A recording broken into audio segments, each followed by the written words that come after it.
And in that light, Ms. Eckelbrett, did you hear the president say there was not a smidgen of corruption? I've heard that he said that, yes, sir.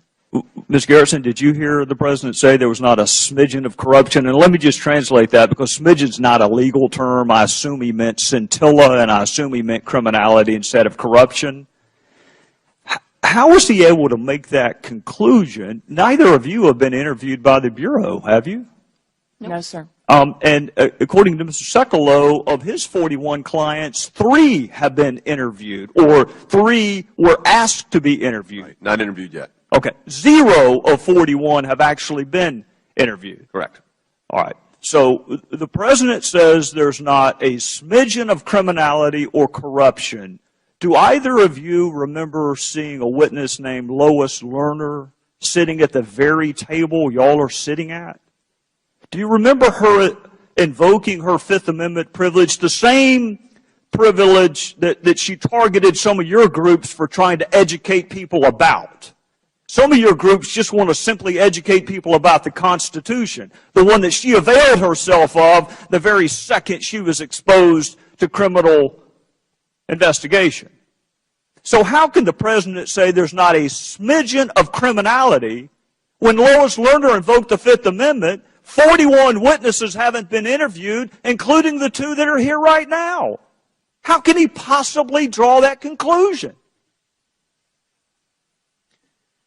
Good question. I wish one of the colleagues on the other side of the aisle would ask the president how in the world he concluded no criminality when Lois Lerner sat in front of them and invoked her privilege against criminality.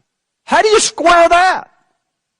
Mr. Gowdy, if I may, she invoked her Fifth Amendment privilege, which she has the right to do, of course, and you and I both respect that, because we now know the reason why.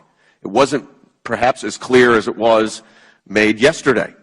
She invoked her Fifth Amendment privilege because she knew, after she made a false statement and a planted question at an ABA meeting, she knew that, in fact, there was her words and her emails, off-plan drafting of rules targeting conservative groups. She also said at a Duke Law Forum that people are asking us what we can do, and she said, I can't do anything until I see the 990s, the tax returns that are filed.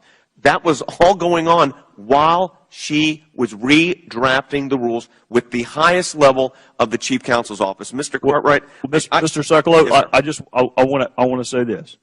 I understand why she invoked her Fifth Amendment privilege. I don't understand why in the hell the President of the United States would prejudge an investigation before any of your clients were interviewed, before either of these 2 victims, and I know you don't like that word, but I'm using it in the criminal sense of the word, before either of these 2 victims were interviewed. He has gone on national television. He has prejudged the investigation, and in my judgment has compromised the Department of Justice, which leads me to this question, Mr. Sekulow. Yes, sir. There is the option, when you have a compromised investigation and a chief executive who has prejudged the outcome before the jury's even gotten all the evidence, he's got an option of appointing a special counsel, right? Yes, he does.